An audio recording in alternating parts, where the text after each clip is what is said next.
So when I first saw my model, I was originally wondering how my look would then translate onto him, because there was quite a strong feminist message that I was trying to portray. But I actually then realised him being male helps open up my message to actually include, all genders, all sexualities, everything. Because if it was a female model, it might have only applied to the struggles of women, whereas actually the message for the look was to apply to the struggles of any minority who are being silenced. So actually it was a really good thing that he was male.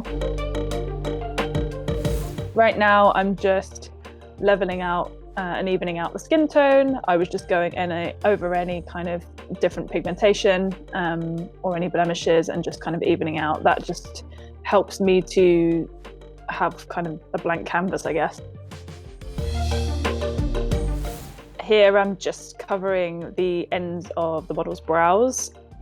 I knew I wanted to be doing kind of a graphic end to the eyebrows, and I didn't want to cover the whole brow because, one, they were very thick, and two, I wanted some texture in there as well. If you cover kind of both sides of the hair follicle, smooth it down with either your fingers or a brush or a hard spoolie works quite well. It just flattens it out, and then you're able to apply powder and any other sort of colour correcting creams on top of it to cancel out that dark colour underneath. The glue helps to give a smooth surface as well. So here I'm using a sponge, and I was using quite a thick powder and a fluffy brush as well. I used a fluffy brush because I feel like building up the layers quite finely is better than using a thicker brush that might displace what's already been put there. I'm using an eyeliner pen here to draw in the brows. It's quite an easy way to draw in fibres and give that really dark graphic appearance. I started off with the initial shape for the Scold's Bridle being kind of down the middle and then either side of the nose, but as my model had a very symmetrical face anyway, it was quite easy to mark out that spacing. I used a light pink eyeshadow that I thought would be similar to what his skin colour might look like if it was scarred.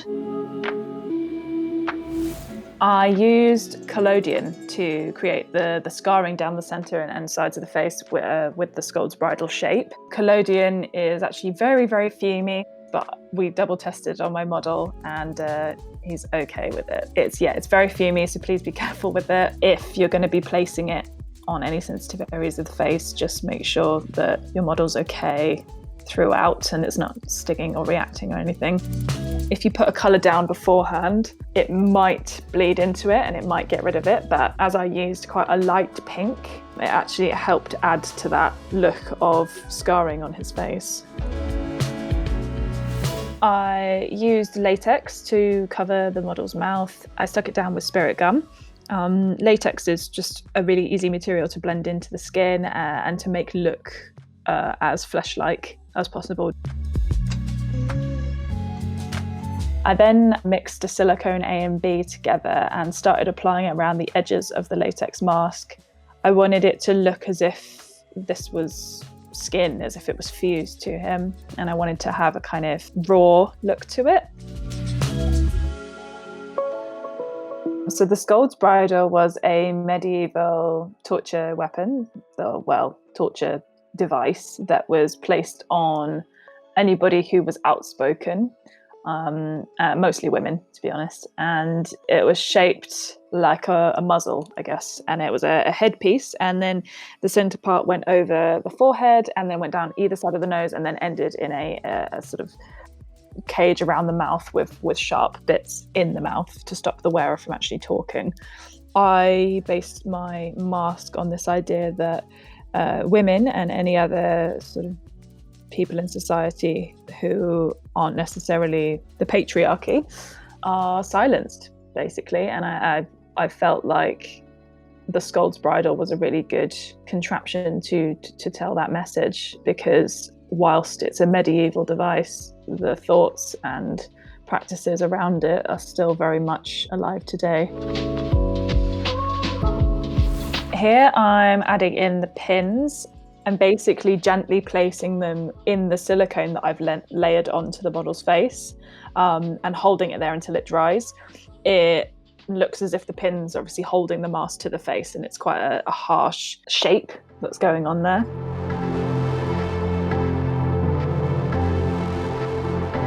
I'm adding in skin tones around the scarring that I've done on the model's face.